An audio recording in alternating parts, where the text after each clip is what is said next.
하나님의 말씀은 마가복음 10장 23절부터 31절입니다. 예수께서 둘러보시고 제자들에게 이르시되 재물이 있는 자는 하나님의 나라에 들어가기가 심히 어렵도다 하시니 제자들이 그 말씀에 놀라는지라.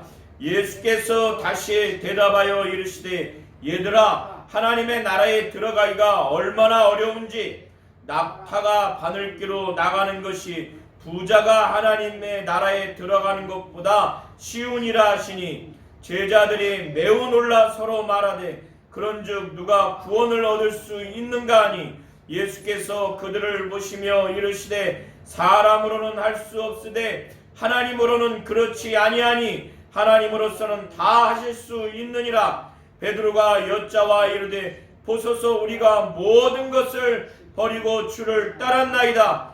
예수께서 이르시되 내가 진실로 너희에게 이르노니 나와 복음을 위하여 집이나 형제나 자매나 어머니나 아버지나 자식이나 전토를 벌인 자는 현세에 있어 집과 형제와 자매와 어머니와 자식과 전토를 100배나 받되 박해를 겸하여 받고 내세의 영생을 받지 못할 자가 없느니라. 그러나 먼저 된 자로서 나중되고 나중된 자로서 먼저 될 자가 많으니라. 아멘. 하나님은 영원한 생명을 가지고 영원히 살아계신 분이십니다. 하나님은 모든 인간들에게 하나님의 영원한 생명을 주시기를 원하시는 분이십니다. 예수께서는 이와 같이 영원한 생명을 얻고 예수 자신과 복음을 위해서, 예수의 이름을 위해서, 하나님의 나라를 위해서 핍박을 받으면서 살아가는 자들에게 그들이 이 세상에 소유한 모든 것들, 아버지나 어머니나 형제나 자매나 전토를 복음을 위해서, 예수를 위해서, 하나님의 나라를 위해서, 예수 이름을 위해서 버리게 되는 자는 핍박을 겸해서 받지만은 이 나라에서, 현세에서 뿐만 아니라 내세에서 하나님의 보상을 받을 것이라고. 아버지나 어머니나 형제나 자매나 자식을 또 전토를 벌인 자는 이 세상에서 100배를 얻고 또 영원한 생명을 얻게 될 것인데, 이와 같은 보상을 받게 될 때 먼저 된 자가 나중되고 나중된 자가 먼저 될 자가 많을 것이라고 예수께서는 이렇게 말씀을 하셨습니다. 예수께서는 가버나움 지역으로 추정되는 그 지역을 떠나셔서 유대 지역, 요단강 건너편 유대 지역으로 가셨는데 예수에 대한 말씀의 권위와 권세가 대단했고 귀신을 내어쫓고 병을 고치는 권세와 권능이 대단했기 때문에 많은 사람들이 예수를 따라갔습니다. 그래서 큰 무리가 요단강 건너편 유대 지역에 예수를 중심으로 해서 큰 무리가 몰려들었습니다. 그래서 예수께서 병을 고치시고 다시 전례대로 이 큰 무리들을 향해서 하나님의 말씀을 증거했습니다. 그때 바리새인들은 예수께 나타나서 예수를 시험하고자 했습니다. 이들은 이미 예수를 죽이고자 하는 그 살해 음모를 작정을 한 자들입니다. 그래서 예수께 시험을 하고자, 그래서 예수가 메시아요, 메시아로서의 사역, 하나님이고 하나님의 아들인 예수를 결국에는 죽이고자 그 음모를 가지고 예수께 접근했고, 이들은 이 당시에 굉장히 민감한 문제, 이혼 이혼 문제를 가지고 예수를 시험하고자, 곧 예수가 하나님의 아들로서 메시아로서 그리스도로서 사역을 하는 그 예수를 넘어뜨리고 그 사역을 하지 못하게 하고 종국에는 그를 죽이고자 하는 그런 마음, 시험하고자 하는 마음으로 예수께 나타나서 이 당시에 정치적인 문제로 대두되는 측면과 또 율법적인 문제로 대두되는 측면에 있어서 이혼 문제를 예수께 질문을 던지는 겁니다. 그래서 바리새인들이 예수께 나타나서 시험해서 묻기를, 사람이 곧 남자가 아내를 버리는 것이 옳습니까? 아내가 어떤 이유가 있으면 아내를 버리면 됩니까? 이런 질문을 예수께 해서 예수로 하여금 어떤 답변을 하든지 간에 이혼이 가능하다, 이혼이 가능하지 않다, 어떤 답변을 하든지 간에 문제가 되도록 예수를 몰아가도록 그렇게 한 것입니다. 마가복음 10장 1절부터 31절의 내용은 마태복음 19장에도 나와 있고 누가복음 18장에도 동일하게 나와 있습니다. 그래서 종합해서 제가 하나님의 말씀을 증거하도록 하겠습니다. 이 당시에 또 구약에는 남자들이 여자와 이혼하는 것을 쉽게 했습니다. 신명기 24장 1절부터 4절의 내용을 살펴보시게 되면 모세는 이스라엘 백성들에게 그들의 완악함 때문에 이혼을 하지 말아야 되는데 수치를 당하는 그 이유가 아내에게 있다면 그 이유에 한해서 아내를 이혼 증서를 써주어서 내보내도록, 이혼하도록 그렇게 허락했습니다. 이 내용이 신명기 24장 1절부터 4절에 기록되어 있습니다. 그 내용은 남자가 아내를 결혼해서 데리고 왔는데 수치심을 느낄 만한 그 부분이 아내에게 있다면 그 아내를 이혼 증서를 써서 내어보내고, 그리고 그가 다른 사람과 재혼을 했을 때도 그 재혼한 남편이 그를 내보낼 때도 이혼할 때도 이혼 증서를 써주라는 겁니다. 그런 다음에 그리고 그 두 번째 남편이 죽게 되거나 그런 다음에 이 아내가 다시 첫 번째 남편하고 다시 결혼하는 것을 금하도록 그렇게 했습니다. 그것은 하나님 앞에 가증한 것이기 때문에 하나님이 모세를 통해서 그거는 금하도록 그렇게 한 겁니다. 그런데 본래 창세기 1장 27절과 창세기 2장 24절에는 하나님이 하나님의 형상, 곧 자기 형상대로 사람을 남자와 여자로 창조하신 후에 그런 다음에 이 사람이 부모를 떠나서, 곧 남자가 부모를 떠나서 아내와 합하여 둘이 한 몸을 이루게 될 것이라는 말씀을 하고 있는 것입니다. 예수께서 이 바리새인들에게 이러한 질문을 받았을 때 이 바리새인들은 예수의 답변을 통해서 예수를 올무에 걸리도록 그렇게 한 것입니다. 예수는 먼저 바리새인들에게 모세가 어떻게 너희들에게 명령했느냐, 율법에 어떻게 기록되어 있느냐라고 그들로 하여금 다시 반문을 합니다.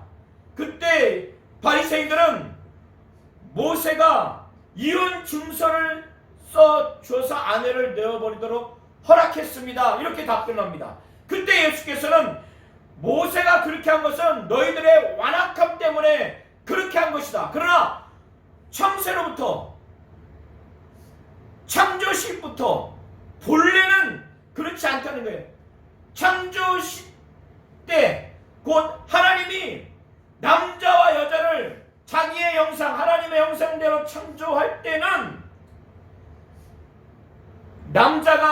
부모를 떠나서 아내와 합하여 둘이 한 몸이 되게 그렇게 하셨다. 이 말씀하신 겁니다. 이것을 잊지 못했느냐? 하나님이 남자와 여자를 창조한 다음에 하나님이 말씀하시기를 사람이 그 부모를 떠나서 둘이 한 몸이 될지니라. 하나님이 이렇게 말씀하셨다고 하나님의 말씀을 대언했습니다. 그래서 예수께서는 창조 시부터 하나님이 사람을 남자와 여자로 창조하되 그런 다음에 사람이 곧 남자가 부모를 떠나 아내와 합하여 둘이 한 몸이 됐다. 그러기 때문에 하나님이 짝지어주신 것을 사람이 결단코 나누지 못할 것이다. 그래서 이혼을 절대 금지했어요. 그러니까 바리새인들이 그러면 모세는 왜 이혼 증서를 써서 아내를 내어버리도록 그렇게 허락했습니까? 이렇게 다시 반문합니다.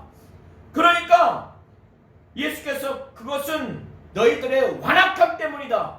이렇게 말씀을 합니다. 예수께서는 이 바리새인들을 향해서 말하기를 사람이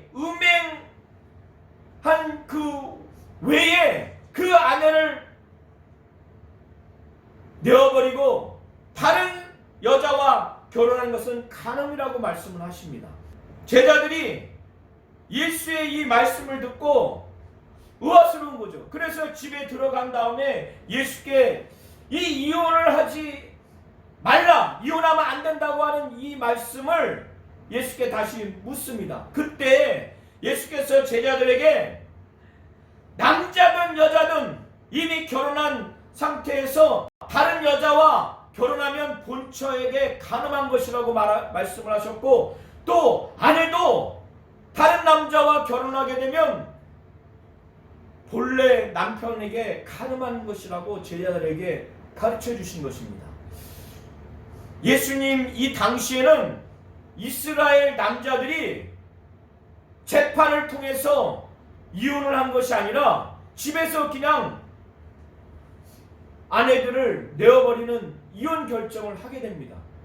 이 당시에 신명기 24장 1절부터 4절에 기록된 내용 중에서 남편이 아내를 맞이해서 결혼했는데 아내에게 수치스러운 일이 발생해서 이혼 증서를 써서 내어 보내는, 이혼을 하는 그 사유, 수치심을 갖게 되는 이 부분을 가지고 엄격하게 해석하는 그 분파가 있습니다.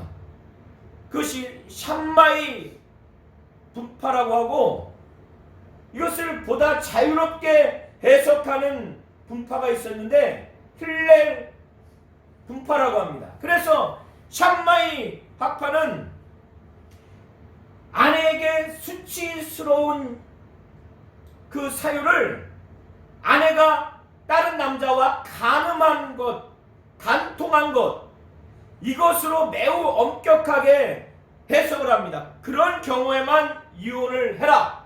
그런데 힐렐 학파, 힐렐파는 아내가 요리를 잘못해도 이혼할 수 있고, 또 남자가 다른 여자를 무작정 좋아하기만 해도 이혼할 수 있다고 그 수치스러운 그 사유를 넓게 해석했습니다. 그런데 예수는 절대 이혼해서는 안 된다, 음행한 외에는 이혼하면 안 된다, 이렇게 한 겁니다. 그런데 이 당시에 이미 침례 요한이 베레아 지역을 통치하는 헤롯 안티파스, 곧 이 당시에 유대 지역을 통치하는 왕인 헤롯 안티파스가 그의 본 아내와 이혼을 한 다음에 자기 이복 동생인 빌립의 아내 헤로디아와 재혼을 했어요. 그리고 헤로디아도 본래 남편과 이혼을 한 다음에 재혼을 했습니다. 그것이 잘못됐다, 그것이 옳지 않다라고 침례 요한이 지적을 한 다음에 그가 감옥에 갇히고 헤로디아의 계략으로 참수까지 당한 상황입니다. 그러니 예수가 이혼을 하면 안 된다, 재혼하면 안 된다, 이렇게 발언할 것을 이미 바리새인들은 예상을 했기 때문에 예수에게 이런 질문을 했을 때는 그 당시의 정치적인 배경하에서 헤롯 안티바스와 헤로디아에게 참수당할 수 있는 위험의 그 상황에 있었던 겁니다. 그리고 힐렐 학파와 샴마이 학파 간에 첨예한 그 논쟁이 있는 이 주제이기 때문에도 아마 바리새인들은 예수를 궁지로 몰아가기 위해서 정치적인 그 문제, 또 율법적인 종교적인 문제에 그 한가운데 밀어넣으려고 아마 이렇게 시험하려고 한 것으로 보입니다. 예수께서는 모세가 명령한 내용이 아니라 하나님과 하나님의 명령의 말씀에 권위를 둬서 이 문제를 해결을 했습니다. 모세가 어떻게 너에게 명령했느냐? 모세가 이 이혼 문제에 대해서 어떻게 명령했느냐? 모세가 말한 것에 권위를 그들은 두었지만은 예수는 그 이전에 하나님 자신과 하나님의 말씀에 예수는 권위를 두어서 이것을 해결을 하셨습니다. 우리 모든 성도님들이 이처럼 원수의 시험을 받던 이 세상에 살아갈 때 하나님과 하나님의 말씀에 절대적으로 권위를 두어서 모든 것을 이겨나가시기를 예수의 이름으로 축원합니다. 아멘. 그런 후에 사람들이 아이를 데리고 예수께 왔습니다. 예수님이 아이들에게 손을 만져주시기를, 그것은 그들의 머리에 안수하고 기도해 주기를 바라는 마음으로 온 것입니다. 그런데 제자들은 이 어린아이를 데리고 온 그 사람들, 아마 부모였겠죠. 그들을 막 꾸짖습니다. 제자들이 왜 이렇게 됐느냐? 이 제자들은 하나님의 나라에 대해서 대하는 자세가 옳지 못해요. 그리고 하나님 나라를 받는, 하나님의 나라에 들어가는 사람에 대한 태도가 옳지 못합니다. 그래서 이 과정을 통해서 예수께서는 제자들에게 하나님의 나라를 어떠한 태도로 대해야 하는지, 어떠한 마음으로 대해야 하는지, 그리고 하나님의 나라에 들어갈 자가, 하나님의 나라를 상속받을 자가 어떠한 심령인지, 어떠한 사람인지를 가르쳐 주시고 그들을 향해서 어떻게 대해야 하는지에 대해서 가르쳐 주시고 교훈해 주십니다. 예수께서는 예수에게 안수받고 기도받기를 간절히 원하는 사람들이 아이들을 데리고 왔을 때, 제자들이 그 사람들을 막 꾸짖었을 때 예수는 이렇게 하나님의 나라에 대해서 형편없이 대하는 제자들, 하나님의 나라에 들어가기에 합당한 자들을 향해서 매우 불의하게 대하는 제자들을 향해서 아주 화가 나셨어요. 아주 분노하셨어요. 그래서 아이들이 내게 오는 것을 용납하고 금하지 말라, 이렇게 말씀을 하셨어요. 왜 그렇게 하셨느냐? 그것은 이 어린 아이들이 하나님의 나라를 유혹받기에, 하나님의 나라에 들어가기에 합당한 자이기 때문에 이 제자들을 향해서 화를 내면서 호통을 치신 것입니다. 저와 우리 모든 성도님들이 이 사건을 잘 아셔서 하나님의 나라에 들어가기에 합당한 자가 어떤 자인가? 바로 이런 어린아이와 같은 자라는 겁니다. 이와 같은 자들이 바로 하나님의 나라를 유업으로 받고 하나님의 나라가 이러한 자들에게 합당하다는 겁니다. 이와 같은 자들이 하나님의 나라에 들어가기에 합당하다는 거예요. 하나님의 나라를 상속받기에 합당하다는 겁니다. 어린아이는 정말 순전하고 어린아이는 겸손하고 이 당시에 어린아이는 부모를 절대적으로 특별히 아버지를 전적으로 의존해야만 살아갈 수밖에 없는 존재입니다. 그것처럼 왜 어린아이들이 하나님의 나라에 들어가기에 합당한지 이런 자들이 하나님의 나라를 유업으로 받기에 합당한지를 말씀하시는지 잘 아셔야 됩니다. 이들이 부모를 전적으로 의존하는 것처럼 예수를 하나님을 전적으로 의존하는 그런 심령이기 때문에 그렇습니다. 그래서 제자들에게 그것을 가르쳐 주시는 것이에요. 제자들에게 어린아이 같아야 어린아이 같이 순전해야 전적으로 하나님을 의지해야 누구든지 어린아이 같이 되지 않으면 이 어린아이 같이 하나님의 나라를 받들지 않으면 곧 받아들이지 않으면 환영하지 않으면 하나님의 나라에 들어갈 수 없다는 겁니다. 저와 우리 모든 성도님들이 하나님의 나라를 들어가기를 원하십니까? 저 하나님이 계신 천사들이 있는 영원한 하나님의 나라를 육신을 벗었을 때 능히 들어갈 수 있는 영생을 얻고 영원한 생명을 얻으려면 하나님을 전적으로 의지하시기 바랍니다.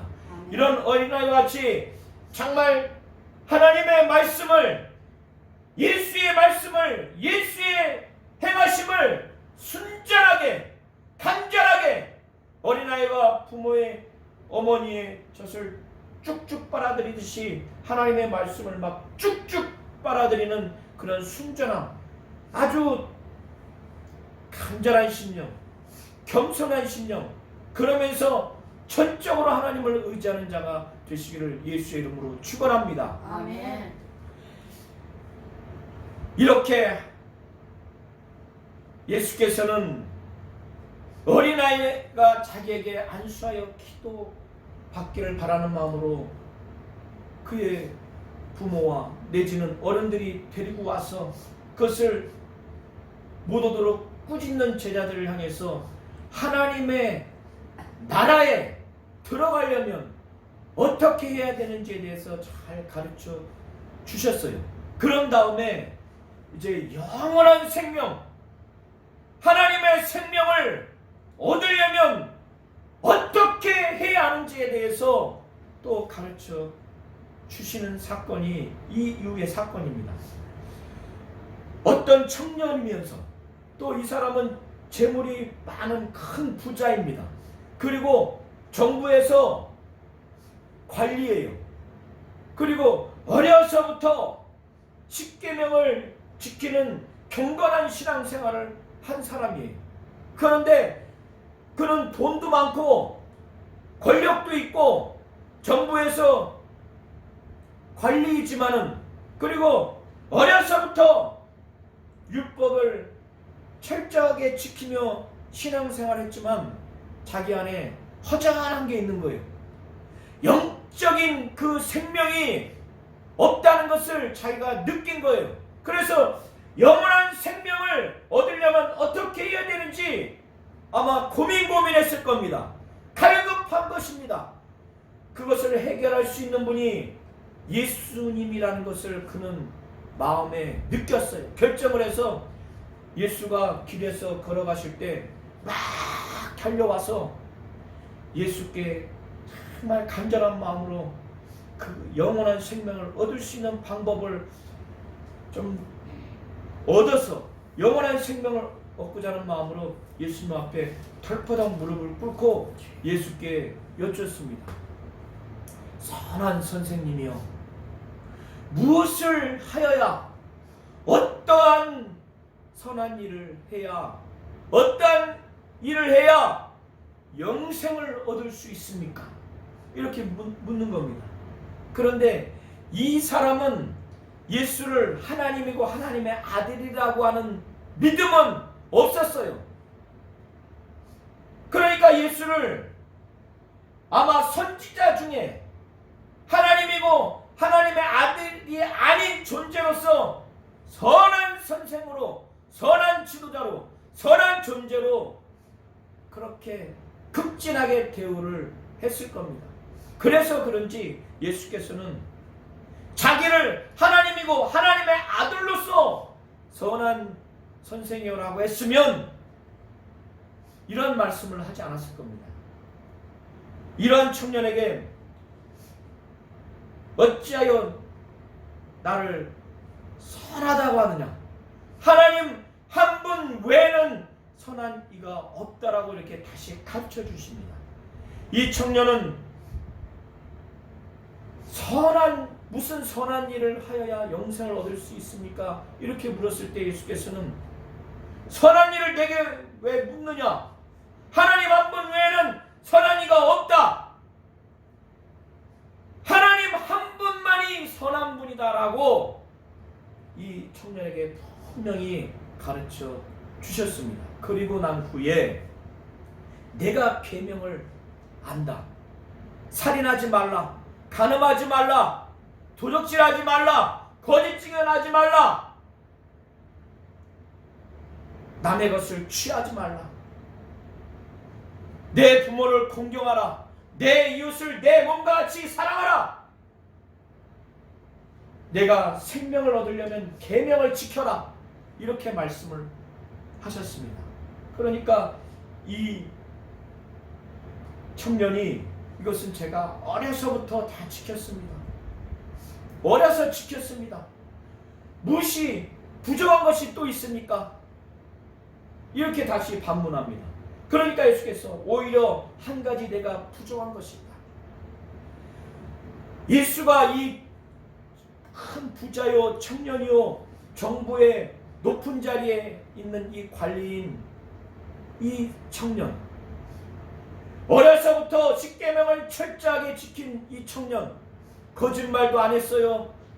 남의 것을 취한 일도 없어요. 도적질한 적도 없어요. 살인한 적도 없어요. 부모를 철저하게 공경했어요. 내 이웃을 내 몸같이 사랑했어요. 이거 굉장히 어려운 겁니다. 내 이웃을 내 몸과 같이 사랑한다는 거 굉장히 어려운 겁니다. 부모를 한사코 공경하는 거 굉장히 어려운 겁니다. 그런데 어려서부터 이렇게 했으니 이 사람 얼마나 율법적으로 십계명적으로 철저하게 경건한 신앙생활을 하는 자입니까? 그런데 이런 사람이라 할지라도 하나님의 생명, 하나님의 영원한 생명, 영생이 없는 거예요. 예수 앞에 나와야만이, 예수의 가르침을 그대로 따라야만이 영생이 있는 겁니다. 그런데 예수가 볼 때 예수의 말씀과 예수의 행하심을 그대로 받아들여야 살아갈 수 있는데, 예수를 따라가야 영원한 생명을 얻을 수 있는데, 그가 예수의 말씀과 예수의 행하심을 그대로 100% 받아들이고 예수를 따라가기에 걸림돌이 있는 거예요. 장애가 있는 거예요. 그것이 뭐냐면 그 안에 마치 우상과 같이 자리 잡고 있는 게 뭐냐면 이가 큰 부자라는 거예요. 너무나 많은 재물이 있어서 그렇게 율법적으로 많은 계명을 지켜도 어려서부터 살인도 안 하고 거짓 증거도 안 하고 도적질도 안 하고 남의 것을 취하지도 않고 내 이웃을 내 몸과 같이 사랑하고 부모를 공경했다 할지라도 이 재물만은 이 마음에 움켜잡는 거예요. 그러니까 예수의 말씀과 행하심이 100% 들어오지가 않는 거예요. 예수를 따라가지가 않는 거예요. 하나님을 전적으로 헌신하지가 않는 거예요. 예수는 그걸 본 겁니다.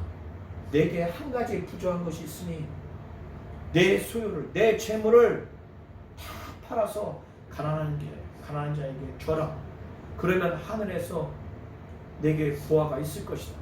그리고 난 후에 나를 따르라 하니까 이 청년이 그렇게 영적으로 갈급하고 영원한 생명을 막 갈급해서 그 생명을 얻으려면 무엇을 행해야 되는지, 어떤 더 선한 일을 행해야 되는지 예수께 왔는데 결국에 자기가 갖고 있는 재물을 다 팔아서 가난한 자에게 주고, 그러면 하늘에 보화가 있을 것이니, 그런 다음에 아무것도 없는 상태에서 100% 예수께 헌신하는 마음으로 예수를 따르라고 그렇게 하니까 이 사람은 재물이 너무나 많기 때문에 슬픈 얼굴을 띠고 근심하면서 예수를 따라가는 걸 포기하고 예수 곁을 떠납니다. 영원한 생명을 얻을 수 있는 12 제자와 같이 예수의 제자가 될 수 있는 이 특권을 바로 눈앞에서 버려버리고 갑니다. 그리고 난 후에 예수께서 오늘 본문에 읽은 것처럼 그 사람을 보고 또 제자들을 향해서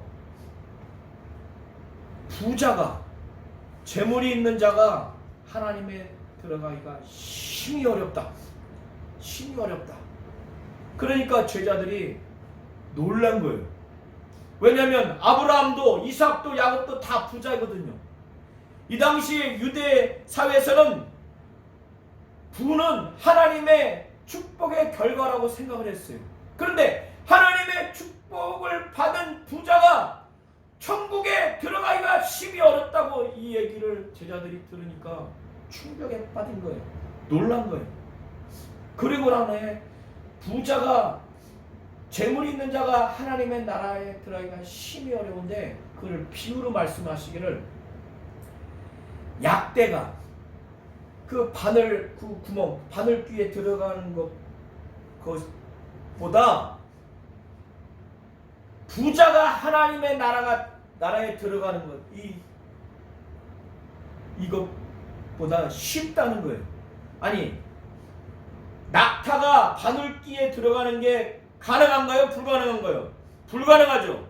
근데 낙타가 바늘귀에 들어가는 것, 이것보다 부자가 하나님의 나라에 들어가는 것이 더 어렵다는 거예요. 낙타가 바늘귀에 들어가는 것이 부자가 하나님의 나라에 들어가는 것보다 더 쉽다는 거예요. 그러니까 이 제자들이 더 충격을 받고 심하게 놀랐어요. 그러니까 베드로가, 그러면 누가 구원을 얻을 수 있는가? 제자들끼리, 야, 하나님의 축복의 결과로 신앙인에게, 하나님을 믿는 신앙인에게 재물을 주셔서 부자가 된 건데, 하나님의 축복의 결과로서 재물을 주셔서 부를 주신 것인데, 그러면 이 부자가 천국에 못 들어간다고 지금 그러는데, 약대가 바늘귀에 들어가는 건 이거 거의 불가능한 건데 그게 쉽다고, 무엇보다 부자가 하나님의 나라에 들어가는 것보다 쉽다고 하면은 이건 거의 못 들어간다고 하는데, 그러면 누가 구원을 얻을 수 있느냐? 자기들끼리 얘기를 하는 거예요. 그러니까 이것을 들은 예수께서 사람으로는 할 수 없다. 그러나 하나님은 다 하실 수 있다. 이 말씀을 하시는 거예요. 그런 다음에 베드로는, 저 부자 청년은 지금 예수를 따르러 갔는데 따르질 못했어요. 그 재물이 힘이 많아서. 그런데 베드로는, 또 베드로와 함께한 제자들은 때로는 아버지와 배를 버리고 주님을 따른 야고보와 요한도 있고, 베드로도 자기의 생업을 버리고 주님을 쫓아갔습니다. 그래서 베드로가, 우리가 모든 걸 다 버리고 주님을 쫓았습니다. 우리가 무엇을 얻을 수 있습니까? 그때 예수께서 말씀을 하시는 겁니다. 너희가 나와 복음을 위해서, 내 이름을 위해서, 하나님의 나라를 위해서 아버지나 어머니나 형제나 자매나 자식이나 전토를 벌였을 때 이 땅에서 어머니나 형제나 자매나 100배의 보상을 받는다는 거예요. 100배의 보상을 받되 핍박, 박해를 받으면서 그것을 받는다는 거예요. 그리고 내세 육신을 떠난 다음에 하나님의 생명, 영원한 생명, 영생을 받지 못할 자가 없다는 걸 받는다는 겁니다.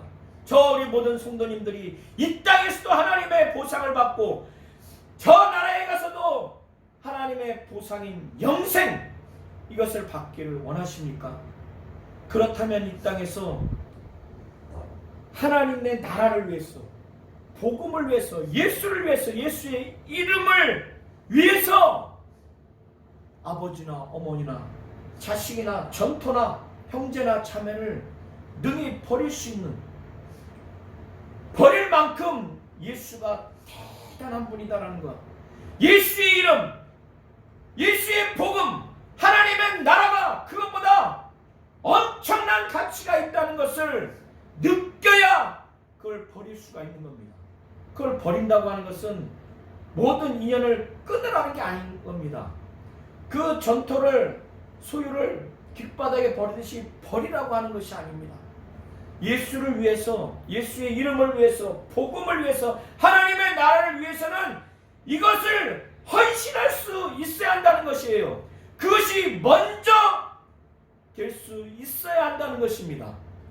이러한 믿음이 우리 모든 성도님들에게 있으시기를 예수의 이름으로 축원합니다. 아멘. 그랬을 때에 이 세상에서도 아마 100배의 어머니나 형제 자매나 얻을 수 있다는 것이 육신적인 그 어머니, 육신적인 형제 자매, 자식을 두고 말하는 것이 아니라 영적인 측면에서 형제 자매, 아마 그런 영적인 공동체를 두고 아마 말하는 것으로 보여집니다.